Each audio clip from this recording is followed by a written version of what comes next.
Assalamualaikum warahmatullahi wabarakatuh. Saudaraku semua, semoga selalu dalam lindungan Allah, Tuhan yang Maha Kuasa. Selamat datang di channel Berbagi Ilmu. Silahkan subscribe, like, and share, serta komen demi perbaikan kualitas channel ini. Terima kasih. Selamat menikmati. Wassalam.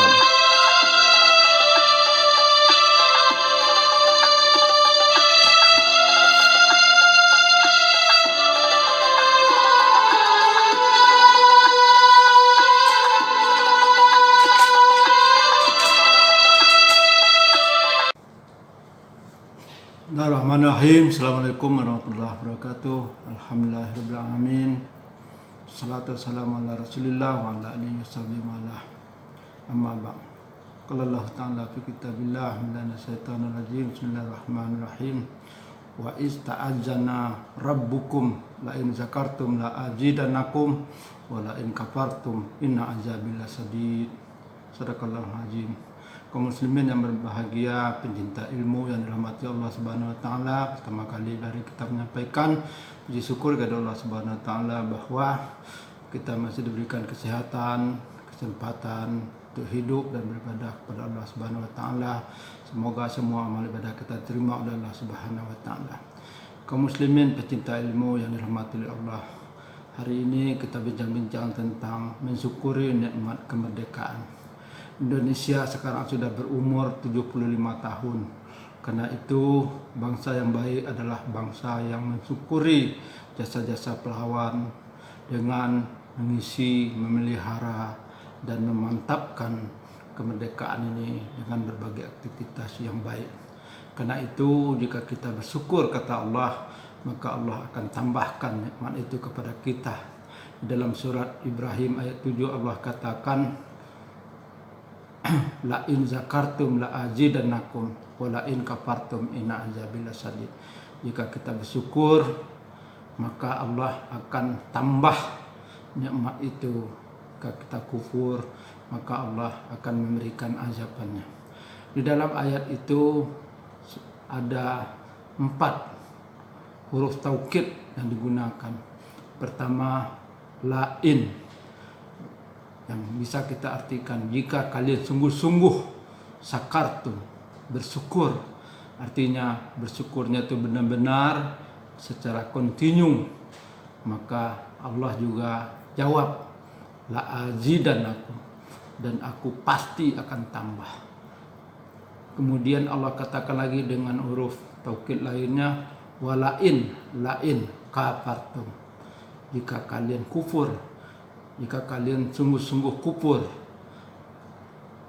inna azabi lasadid, itu huruf taukid lagi, sesungguhnya azabanku amat sangat pedih. Jadi kaum muslimin, di situ adalah hukum sebab akibat. Jika kita bersyukur kepada Allah dengan syukur yang tertinggi, karena itu syukur itu yaskuru, berarti kita continue syukur. Yang kedua, syakir, syukur itu kita lakukan dalam berbagai keadaan, ya, baik waktu kita menerima nikmat baik dan nikmat yang menyakitkan seperti sakit, kerugian, kebakaran, kita tetap syukur. Maka namanya itu adalah syakir. Kemudian adalah syakur. Syukur itu sudah menjadi bahagian dari pakaian hidup kita, sudah mendarah daging, dan memang syukur secara kontinu dalam berbagai keadaan dan kemudian menjadi pakaian kita, itu adalah amat sangat sulit.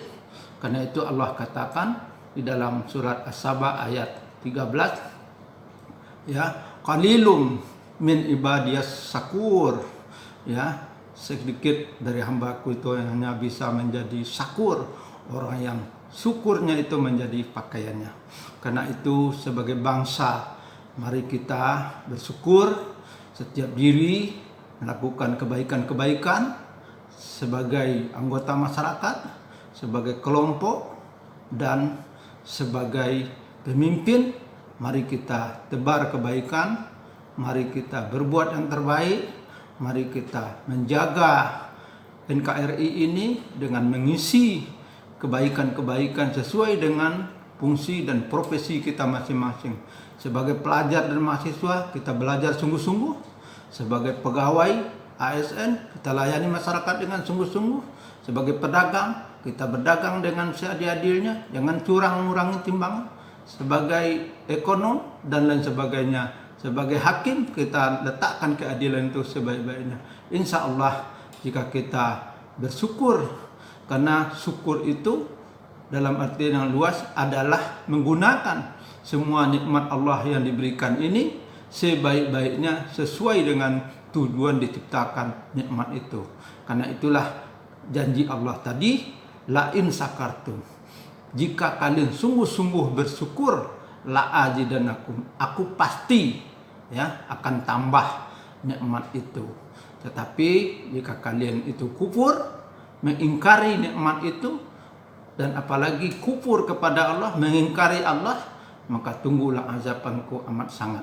Boleh jadi azaban sekarang kepada masyarakat dunia dengan diberikannya COVID atau mbak corona ini didatangkan oleh Allah adalah untuk ujian kepada orang yang beriman, teguran kepada orang yang lalai, dan azab kepada orang yang kafir.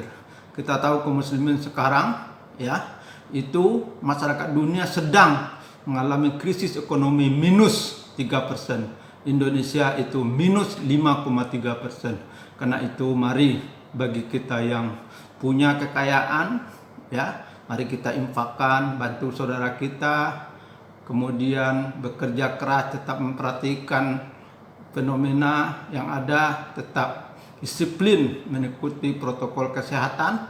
Insya Allah jika kita melaksanakan itu semua, maka kita sudah berarti mensyukuri nikmat kemerdekaan ini.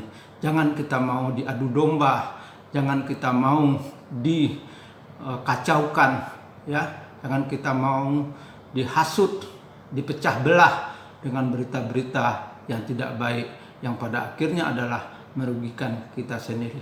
Mudah-mudahan Allah memberikan kesehatan kepada kita untuk mengisi kemerdekaan ini dengan aktivitas-aktivitas kita yang positif sesuai dengan fungsi dan porsi kita masing-masing. Semoga Allah membimbing kita. Mohon maaf. Wabillahi taufiq wa hidayah. Wassalamualaikum warahmatullahi wabarakatuh.